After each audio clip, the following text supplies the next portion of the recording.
What's good, guys? And here we are for part number 5 of the 5-speed swap.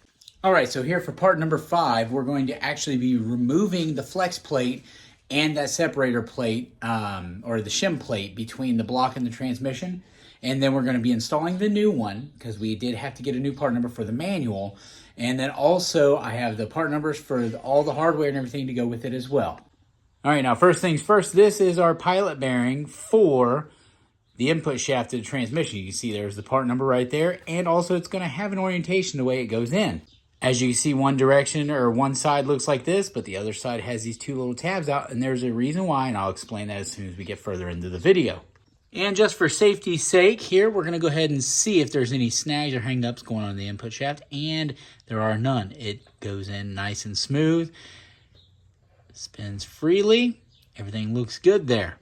Something else you're going to need, and these are your flywheel bolts. All right, now this is also if you have the 8-bolt flywheel, which I do have. This is your part number. This is what you'll need. Now the flex plate and flywheel bolts are totally different. They're different lengths. Flex plate bolts are shorter because flex plate isn't as thick as the flywheel itself. So always pay attention to that, and it's always best to buy new hardware anyway. Another key hardware piece that you're going to need, and these are your pressure plate bolts. Now, some of your stuff will come with it, but this kit right here, I decided to get the 4 performance parts just because I know they're going to work with everything. Now, this is going to come with your step dowels or any kind of dowels you're using. Also, all of the hardware for the pressure plate to mount to it with the thread locker built in. These are going to be your new flywheel bolts. As you can see, these don't have any thread lock or anything on them. But I would say it'd be a good idea to pick you up a thread locker. Now this is that manual modular engine plate that you're going to want to get. As you can see, here's the part number for it. This is different than the automatic plate, so take note of that, because if you're doing this swap, you're going to need one for the manual transmission. Now there's one other little piece in there that people overlook a lot, and I don't know if I need it yet, so if it's not broke, I'm not going to fix it, but if it's leaking, a rear main seal. Since we're going to have that out, we're going to want to replace that. And that's only if mine's leaking. If it's not leaking, then guess what? I'm going to save this piece for another engine build. But for today's part, we're actually going to go ahead and remove the flex plate, get that out of there, and we're going to get that spacer shim out of there for the automatic.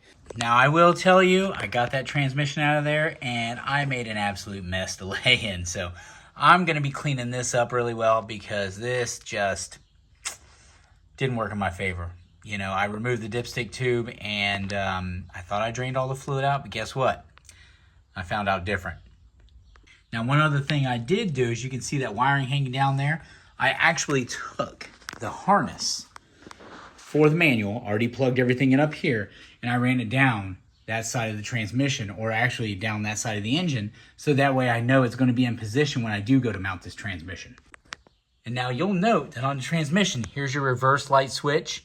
There's your VSS. So everything is on the actual driver's side of the transmission. So make sure when you route your wiring over, it's going to go over to the driver's side of things. Now, if you want to wait to actually run that wiring till after you mount the transmission to the bell housing and everything, get it all mounted to the block, that's fine. If you're going to do it early like I am, just make sure you don't pinch any wiring when you do mount everything up. So you want to make sure it's backed off and clear. All right, so this fella came out actually real easy. I mean, I just hit it with my good old cheap Harbor Freight impact, and it came right out of there. As you can see, I have no rear main seal leak, so I am not going to change that thing out, because I think that if I do, I'll probably create a leak, because that's just my luck. And truly, that just would be my luck. I would replace it and be like, okay, we're good to go, and then it just come pouring out. So we're not going to change that out. Something else I noticed. For one, I'm going to show you guys the difference in the bolts for a flex plate and then a flywheel. But for two, the flex plate bolts, when they came out, man, there's no thread locker, no nothing on them. And I noticed how fine the thread is. Now, the thing is with blue thread locker is it's vibration resistant. It is semi-heat resistant as well. And I think it's good up to like 300 degrees. And as promised, you can see the difference in the length between a flex plate bolt and a flywheel bolt. So there is your difference in length, because a flywheel is thicker than a flex plate. And ultimately for myself, I have chosen to use Loctite 248 in the stick. This right here is a high temperature sealing thread locker that comes in more of a paste. It's kind of like a glue stick, so it's already like kind of cured a little bit. So when it goes on, it actually helps seal those threads. It's not as watery or runny as a liquid sealant. So this is what I'm going to use for mine, and it's highly vibration resistant. So obviously with a flywheel, you're going to need that. And like I said, the ones that were on there, they didn't have anything on them, but this right here is probably just some extra insurance. I think red might be overkill. So here now you can see the differences between the automatic and the manual shim plates that actually go between the block and the bell housing. See right here where this one has the inspection plate that you can remove. This one's not. It's just a solid plate. Here's your Ford part number on there. So there's your Ford part number on that. And now you can see how it lines up on the dowels. Slides right into place. Now the next thing is going to be installing pilot bearing into this crank. So now we're going to get into installing this pilot bearing, and as you can see, it's flanged, so it's only going to go in one direction. But notice the notches on the back right there. That's actually for a removal tool, so that basically you can get behind it and pull it out. That's basically to lock into it. All right, so we're going to use a socket to tap this thing in, and it's best to go ahead and grab some safety glasses, because just in case any kind of metal or anything comes off of there, you don't want that shit in your eye. Okay, so now we got the new pilot bearing installed. Got the shim plate in there. So now the next thing is to get that flywheel up there and start threading some stuff in. Now look how pretty this thing is. Too bad it's all gonna be covered up, because that machining on there, you can see that rainbow on there, that is pretty. Listen. Oh, that's nice. All right, so now installing this flywheel, I found out that it's not exactly light in comparison to the flex plate.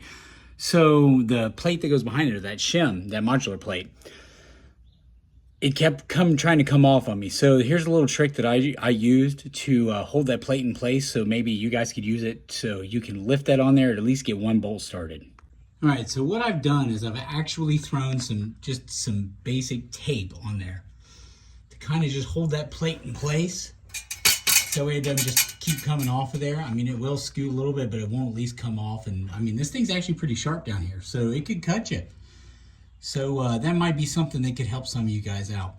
All right, so now that I have everything basically set up here and aligned, the flywheel is only going to install one way. The bolt pattern is offset a little bit, so you're not going to put it on in a different direction it's supposed to be on.